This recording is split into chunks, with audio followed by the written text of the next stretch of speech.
안녕하십니까. 오늘 말씀은 마가복음 13장 1절에서 37절 말씀을 읽겠습니다. 요절은 10절 또 복음이 먼저 만국에 전파되어야 할 것이니라. 그 성경에서 말하는 종말은 초림하신 예수님께서 부활 승천하신 후부터 다시 오실 재림 때까지를 종말이라고 말을 합니다. 재림은 하나님의 시간에 이루어집니다. 사람이 삶을 살아가면서 가장 깊이 있는 삶이 나오는 것은 나는 어떻게 죽을 것인가를 깊게 생각할 때 정신이 확 듭니다.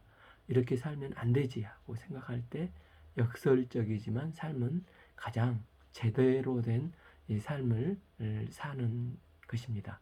이 종말론적인 신앙도 그렇습니다. 종말에 어떤지를 미리 알고 믿고 종말을 준비하면서 사는 삶이 참된 신앙이라고 할 수가 있습니다. 1a 예수께서 성전에 나가실 때 예수님은 몸만 떠나시는 게 아니라 이제 타락한 성전의 마음도 떠나셨습니다. 그래서 13장에서는 예수님께서 혼자 하시는 설교 내용입니다. 여기에 쓰여지는 동사 중 27개가 앞으로 이런 일이 일어날 거야 하는 미래형 동사이고 19개가 명령형 동사로 쓰이고 있습니다. 이런 일이 일어날 테니까 제자들은 이렇게 해야 한다고 명령을 하시는 것입니다. 1비 제자 중 하나가 이르되 선생님이여 보소서 이 돌들이 어떠하며 이 건물들이 어떠하나이까. 여기 그 성전은 제2성전입니다. 제1성전은 솔로몬 성전을 말하고 제2성전은 수룹바벨 성전과 리모델링한 헤롯 성전을 말합니다. BC 20년 이드금의 인이었던 그 총리 안티파터의 아들 헤롯 대왕이 한편으로는 유대인들의 인심을 얻고자 하는 마음도 있었지만 또 로마에게 잘 보이려고 로마 사람들이 좋아하는 양식으로 거기에 걸맞게끔 정치적인 목적으로 이 수르바벨 성전을 다시금 리모델링해서 확장해서 무려 70여 년 동안 걸쳐 이 성전을 지은 게 헤롯 성전입니다. 유대인들은 이 성전에 대한 자부심이 대단했고 제자들도 이 아름다운 외형만 보고 이 돌들이 어떠하며 이 건물들이 어떠하나이까 대단합니다. 이렇게 놀라는 것입니다. 예수님께서 이르시되 내가 이 큰 건물들을 보느냐 돌 하나도 돌 위에 남지 않고 다 무너지리라 하시면서 누가 와서 철저하게 무너뜨림을 당할 것이라고 뿌리까지 썩어 문드러진 성전은 결국 철저하게 무너질 것을 수동태를 쓰시면서 말씀하고 계십니다. 이 예언은 AD 70년 티토 장군에 의해서 성전이 철저히 파괴됨으로 성취되었습니다. 돌 사이에 실제 금이 숨겨져 있다고 해서 로마 병사들이 돌 위에 돌 하나도 남기지 않고 철저히 깨뜨려 무너뜨렸다고 합니다. 이렇게 화려하고 웅장한 성전이 이렇게 돌 위에 돌 하나도 남지 않고 철저히 그 심판받는 거라는 말씀을 듣고 놀란 제자들이 조용한 때 예수님께 묻습니다. 예수께서 감람산에서 성전에 마주 대하여 앉으실 때 베드로와 야고보와 요한과 안드레가 조용히 묻되 이제 오랜만에 그 수제자 그룹으로 안드레가 들어갔습니다. 4. 우리에게 이르소서 어느 때 이런 일이 있겠사오며 이 모든 일이 이루어지려 할 때에 무슨 징조가 있사오리까. 제자들은 지금 때에 관심이 있습니다. 예루살렘이 파괴된 때가 언제이고 어떤 징조가 있겠냐고 물은 것입니다. 지금 묻는 것은 재림에 대한 징조, 즉 종말에 대한 징조가 아니라 예루살렘 성전이 무너진다고 했으니까 예루살렘 성전이 멸망이 어느 때 이런 일이 있겠습니까? 묻고 있는 것입니다. 그런데 이 마가에 비해 그 지난번에 봤던 마태복음은 그 예루살렘 멸망이 언제이니까 종말에서 끝나지 않고 주님의 오심과 세상 끝에 종말이 있을 징조가 무엇이니까 종말이 있을 것까지 마태는 물어보고 있습니다. 그 차이점은 아마도 마가는 성전 파괴 전인 AD 70년 이전에 마가복음이 쓰여졌기 때문이고 마태는 이후에 기록되었기 때문에 예수님의 예언대로 성전 파괴의 사건이 그대로 철저히 이루어지고 너무 무시무시하게 파괴된 것을 보면서 예루살렘의 파괴는 그야말로 하나님의 마지막 때의 전조를 보듯이 그 정도로 무시무시한 것이 아닐까 해서 세상 끝날에도 언급한 것처럼 보입니다. 예수님은 그들의 제한된 질문에 대한 대답도 해주시면서 이것을 출발점으로 하여 제자들에게 부패한 성전의 종말과 재림이라는 하나님 구속 역사의 비밀을 예루살렘 멸망과 종말을 구분하시면서 균형 있게 설명을 해 주십니다. 예수님은 요한복음 1장에서 성전이 무너지면 내가 사흘 만에 다시 짓겠다고 하셨습니다. 또한 예루살렘 입성하셔서 성전이 도둑의 소굴로 완전히 타락된 것을 보시고 장사꾼들의 상을 엎으시고 무화과 나무를 저주하사 뿌리채 병든 이 성전이 회생 불가능할 정도로 타락되어 있는 것을 지적하셨습니다. 그래서 예수님은 십자가에서 죽으시고 부활 승천하신 후에 이제 성전 대신에 그리스도의 신앙 고백 이외에 새롭게 세워져 나갈 교회를 세우시고자 방향을 잡고 예언을 하신 것입니다. 그래서 바울은 이것을 훨씬 더 깊게 가져가서 내 몸이 바로 성전이다 하고 발전시키지 않습니까? 이제 십자가와 부활로 옛 성전이 폐기 처분되고 새로운 성전, 교회가 세워질 것입니다. 이 새로운 성전에는 예배를 어떻게 드리는 것입니까? 예수님께서 사마리아 여인과 대화를 하시면서 이 산도 저 산도 장소가 아니고 희생제물을 바치는 것도 아니고 요한복음 4장 24절 하나님은 영이시니 예배하는 자가 영과 진리로 예배할지니라. 영과 진리로 예배할 때 하나님께서 기뻐 받으실 이 예배를 드릴 때가 곧 올 것을 말씀하시지 않으셨습니까? 그러시면서 예루살렘 성전이 무너지기 전에 징조를 가리키십니다. 첫 번째 징조는 예수께서 이르시되 너희가 사람의 미혹을 받지 않도록 주의하라. 많은 사람이 내 이름으로 와서 이르되 내가 그라하여 많은 사람이 미혹하리라. 성전 파괴나 세상 끝이 다가오면 거짓 그리스도들이 출현하여 미혹을 하게 된다는 것입니다. 또한 두 번째 징조는 난리의 소문들이 있겠지만 끝이 아니라는 것입니다. 7. 난리와 난리의 소문을 들을 때 두려워하지 말라. 이런 일이 있어야 하되 아직 끝이 아니라. 8. 민족이 민족을 나라가 나라를 대적하며 일어나겠고 곳곳에서 지진이 일어나고 기근이 있으리니 이는 재난의 시작이라. 뿐만 아니라 전쟁, 국제 분쟁으로 난리와 난리가 나고 사회적인 혼란이나 기근, 각종 자연재해 등이 일어나면서 이게 그 말세가 아닌가, 정말 말세다 하는 분위기를 조성할 수 있다는 것입니다. 그런데 예수님은 이런 일이 일어난다고 해서 아직은 끝이 아니라 오히려 이런 일들은 8절 B 이는 재난의 시작이라 분명히 말씀하고 계십니다. 여기서 재난의 공동 번역에서는 진통이라고 했고 그 NIV에서도 pains 즉 페인이 고통이지 않습니까? 이 고통인데 pains 복수는 진통을 말을 합니다. 고통 중에 너무 많은 고통이 산모의 고통이지 않습니까? 세 번째 박해가 있을 것이라는 것입니다. 9. 너희는 스스로 조심하라. 사람들이 너희를 공회에 넘겨주겠고 너희를 회당에서 매질할 것이며 나로 말미암아 너희가 권력자들과 예수님 임금들 앞에 서리니 이는 그들에게 증거가 되려 합니다. 이렇게 성전 파괴 전에 예수님의 제자들이 많은 어려움을 겪었습니다. 특별히 고대 역사가 그 타키투데스의 역사에 의하면 AD 1세기에 그리스도인들이 굉장히 당대 로마 사람들에게 혐오와 증오의 대상이 되었다고 역사적으로 기록하고 있습니다. 네로 시대에 얼마나 많은 핍박을 받았습니까? 그러다가 베드로는 거꾸로 십자가에 못 박혀 순교했고 바울은 교수형으로 채 순교를 당하지 않았습니까? 또 복음이 먼저 만국에 전파되라. 예수님은 성전의 멸망과 절망의 종말에 대해서 말씀하시다 갑자기 복음이 먼저 만국에 전파되어야 하리라 하고 말씀을 하십니다. 이는 아무리 재난이 심해도 여기서 복음을 모든 민족에게 전파되어야지 여러 징조와 재난만으로 종말이 오지는 않는다는 것입니다.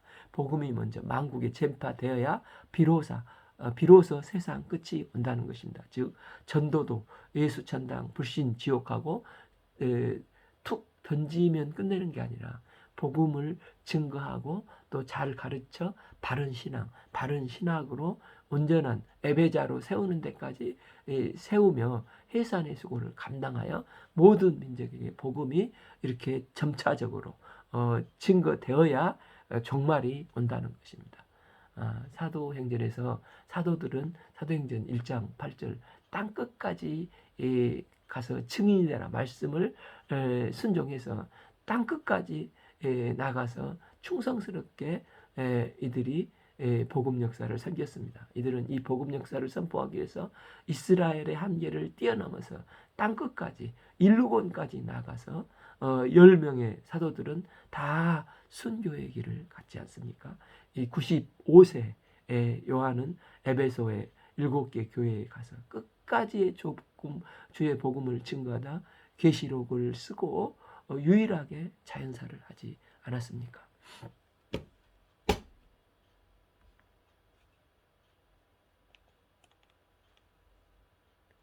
오늘날도 주님이 언제 오실지 모릅니다. 세계 종족이 약 2만 4천 개 종족이 있는데 대부분 복음이 들어갔고 영접하는 것은 이제 별개의 문제이지 않습니까?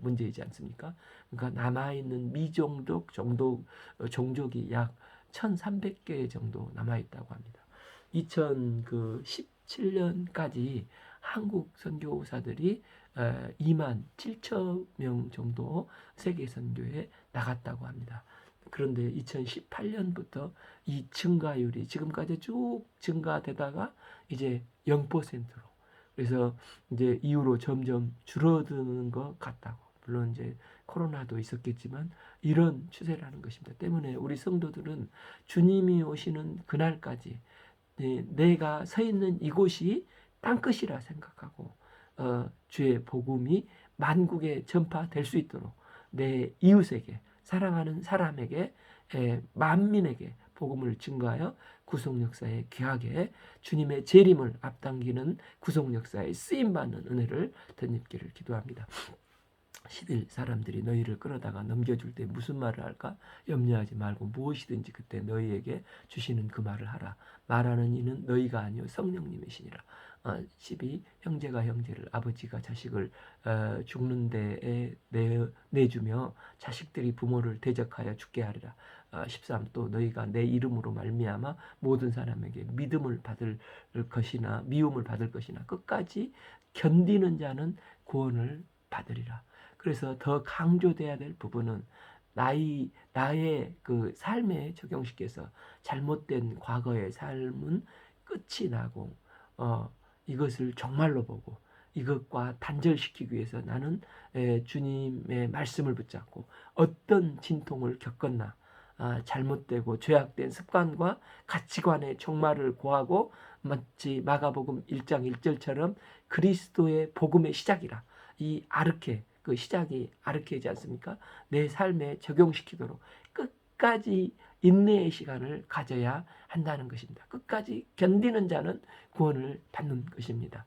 14. 멸망에 가증한 것이 서지 못할 곳에 선 것을 보거든 읽는 자는 깨달을진저 그때 유대에 있는 자들은 산으로 도망칠지어다. 이 말씀은 2절에서 그 큰 건물을 보느냐 돌 하나도 돌 위에 남지 않고 다 무너지리라. 이 말씀과 연결이 됩니다. 그러니까 성전이 무너지는 것과 다니엘이 말하는 것과 밀접한 관계가 있다는 것입니다. 다니엘서 11장 31절 군대는 그 편에서 서서 성소 곧 견고한 곳을 더럽히며 매일 드리는 제사들을 폐하며 멸망하게 하는 가증한 것을 세울 것을 애언했습니다. 그래서 BC 168년 시리아의 왕 그 안티오쿠스 에피파네스 4세가 예루살렘 성전에 제우스 신상을 세우고 그 제단에 부정한 짐승 돼지고기를 의도적으로 피를 뿌리고 막 먹게 하고 먹지 않은 사람은 막 다 죽였지 않습니까? 예수님은 바로 이러한 애언이 다시 나타나는데 그 거룩한 곳이 더럽혀지고 황폐되면 결국 이 아름다운 성전이 돌 위에 돌 하나도 남지 않고 철저히 파괴되는 치욕을 당할 때가 있을 것이라는 것입니다.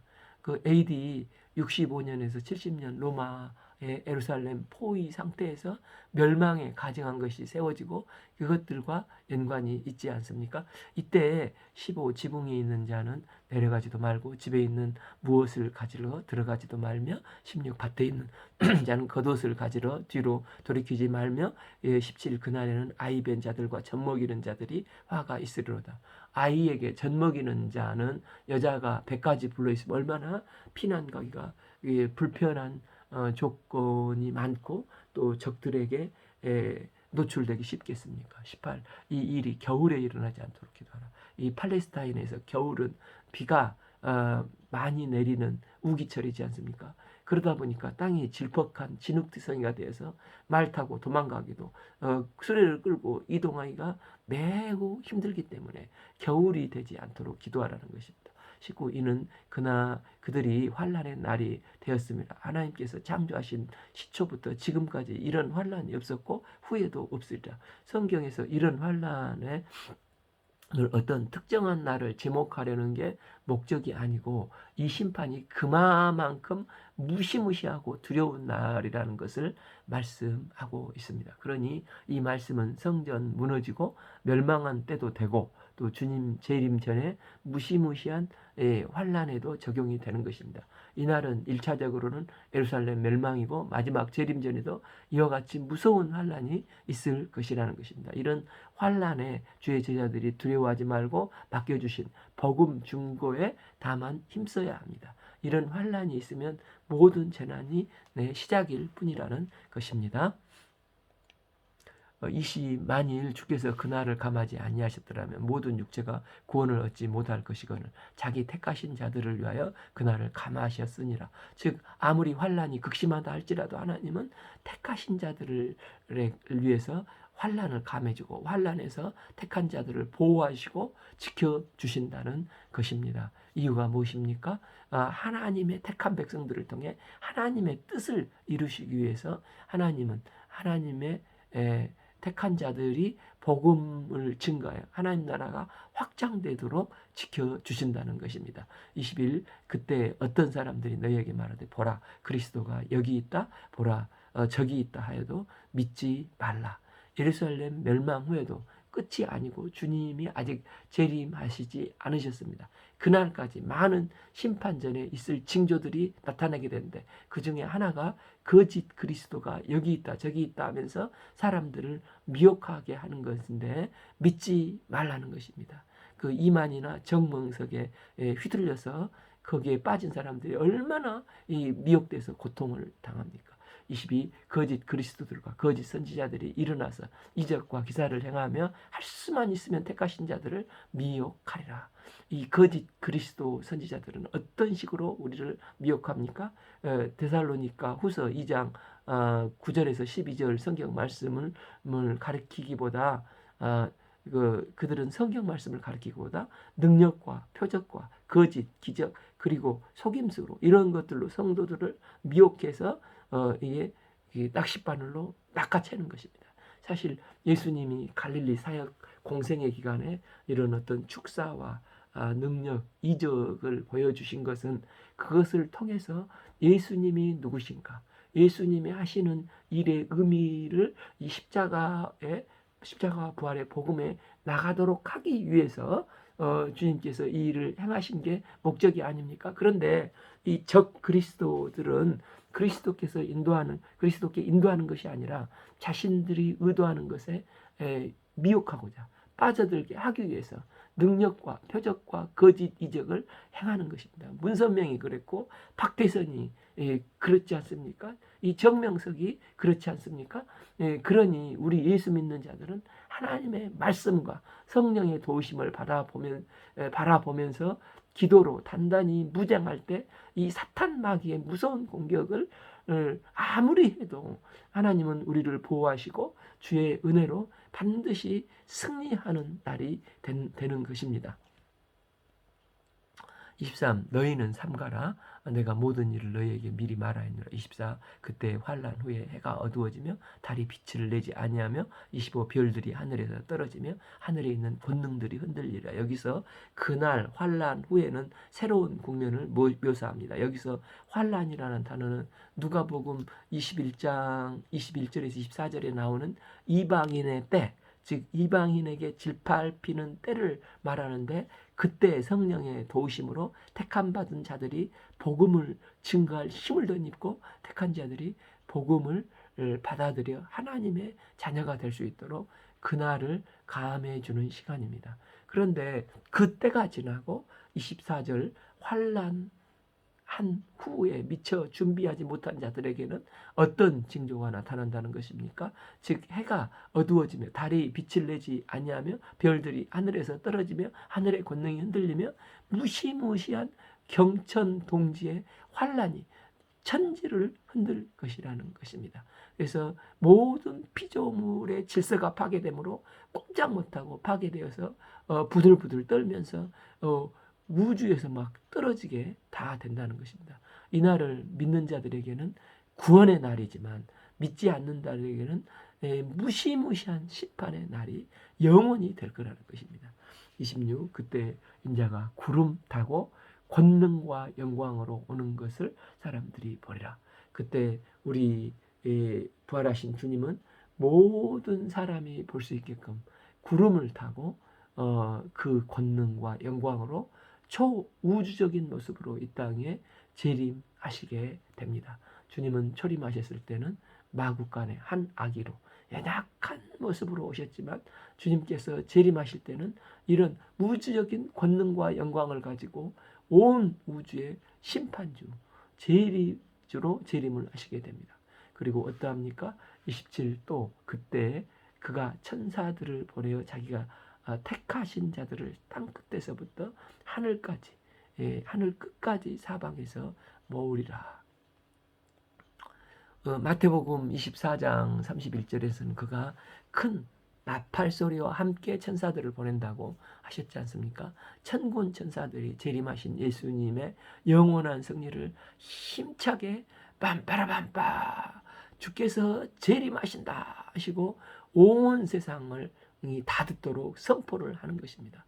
또한 천사들은 하나님의 택한 자들을, 생명책에 기록된 자들을 하나도 놓치지 않고 다 보호하고 호명하고, 그래서 이 끝에서 저 끝까지 사방에서 주의 백성들을 다 모으신다는 것입니다. 그러면서 예수님은 뭐라고 말씀하십니까? 28. 무화과 나무의 비유를 배우라. 무화과 나무가 시간이 바뀌고 계절이 바뀌고 변화들이 나타나서 싹쓸 제공을 합니다.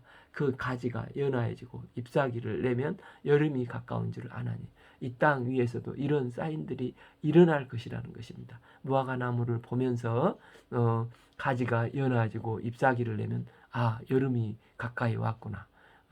이 땅 위에서도 주님이 이루시는 사인들을 보여주시고 주님의 재림의 때가 가까워지는 것을 생각하고 열심히 주의 복음을 증거하여 하나님 나라 확장 역사에 쓰임받는 일에 복을 받으라는 것입니다. 29. 이와 같이 너희가 이런 일이 일어나는 것을 보거든 인자가 가까이 곧 문 앞에 이른 줄 알라. 30. 내가 진실로 너에게 말하노니 이 세대가 지나가기 전에 이 일이 다 일어나리라. 여기서 이 세대는 헬라어 게네아입니다. 이 말은 족속, 가문, 후손, 시대 등의 시대의 사람들, 다양한 의미로 번역이 가능한 단어입니다. 한 세대로 헬라적인 관점은 그 30년, 히브리는 이게 40년이지 않습니까? 내게 이런 일이 일어나면 이 말씀은 예루살렘 멸망을 가리키는 말씀으로 예루살렘이 멸망하기 전에 미혹, 난리, 전쟁, 기근이 일어날 것을 말씀을 하시는 것입니다. 그런데 여기서 세대가 지나기 전에라고 말씀하시는 것은 이 세대 내에 반드시 이 일이 발생하고 우리 세대, 다음 세대도 또 일어날 수 있는 것을 밝히는 것입니다. 그렇다면 너희 유대민족이 살아있는 동안 너희 세대, 유대민족이 이 땅에 존재하는 한 이런 일들은 계속될 것이라는 것입니다.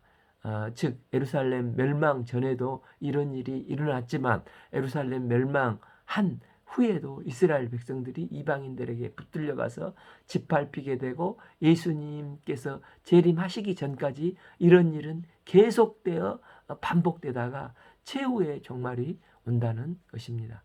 그래서 31절 천지는 없어지겠으나 내 말은 없어지지 아니하리라 하시는 것입니다. 32 그러나 그날과 그때는 아무도 모르나니 하늘에 있는 천사들도 아들들도 모르고 아버지만 아시느니라. 종말의 날은 하늘의 천사와 관련된 일이 아니고 예수님과도 관련된 일이 아니고 오직 아버지 성부 하나님께만 관련된 일이어서 아버지만 아신다는 것입니다.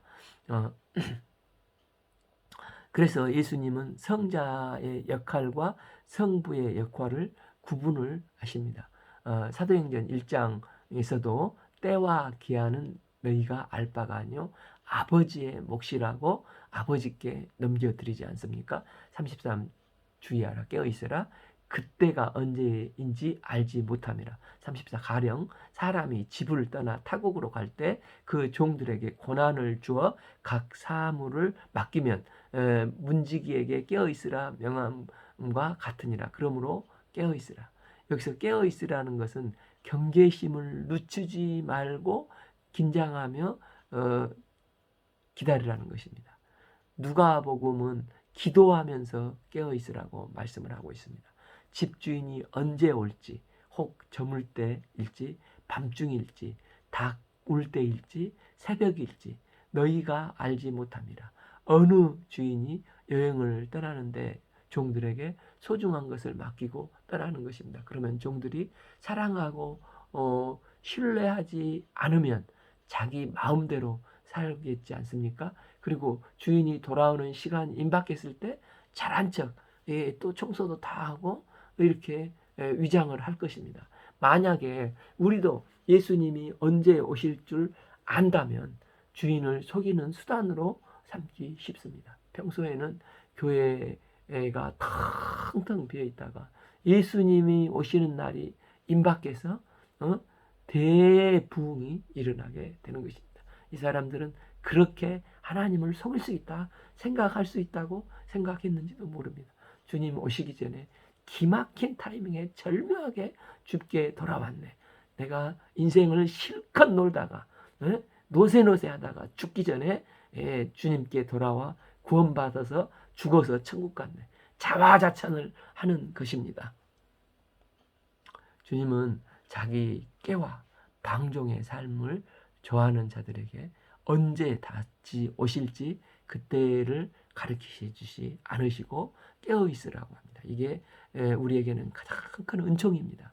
그래서 내일 주님이 오실지라도 지금 해야 될 일을 열심히 하고 주께서 맡겨주신 사과나무를 심는 것이 깨어있는 사람의 성도의 자세입니다. 때문에 종말은 다만 하나님께 맡기고 기다림으로 준비하는 게 아니라 열심히 나에게 맡겨주신 사명을 감당하는 형식으로 종말과 우리의 죽음을 준비해야 한다는 것입니다. 방금처럼 어떤 사람은 종말을 정확히 아는 게 중요하다고 말을 할 수가 있습니다. 그런데 우리가 죽는 날을 정확히 아는 게 정말 도움이 되겠습니까? 그걸 안다면 그것 때문에 얼마나 고민하고 죽음에 매여 살다가 삶이 피폐해지고 결국은 그날에 죽게 될 거 아닙니까? 우리가 죽는 것을 모르니까 고민을 안 하고 일상의 삶의 은혜를 누리고 죽음을 준비하며 깨어 긴장하지만 성실히 살아갈 수가 있는 것입니다. 그래서 깨어 있으라는 뜻은 예수님께서 지금 오시면 거기에서 아멘 주여 오시옵소서 영접할 수 있게끔 살아가라는 것입니다. 주님의 재림을 맞는 날은 특별히 해져야 한다고 생각하면 주님의 재림을 전혀 모르는 사람입니다. 주님을 맞는 삶이 일상의 신앙생활처럼 평범해야 하는 것입니다. 우리가 배우자와 자녀를, 이웃을 지금 주님이 오실 것처럼 사랑하고 섬겨야 합니다. 우리의 시간과 또 우리의 재정과 이 모든 것도 예수님이 지금 오시는 것처럼 섬겨야 하는 것입니다. 이게 깨어있는 삶입니다. 36 그가 호련히 와서 너희가 자는 것을 보지 않도록 하라. 우리가 깨어 있어야 할 이유가, 예수님은 우리가 꿈에도 생각하지 못한 시간에, 전혀 알 수 없는 시간에, 불시의 상황에서 우리 인생의 죽음을 맞이하거나 또 주님의 재림을 맞이할 수 있다는 것입니다. 우리는 이 종말의 때 어떻게 살아야겠습니까? 우리가 종말을 현재적으로 깨어 있으라. 37 깨어 있으라. 내가 너희에게 하는 이 말은 모든 사람에게 하는 말이라 말씀을 하십니다. 오늘 말씀은 마가복음 13장 1절에서 37절 말씀을 읽겠습니다. 감사합니다.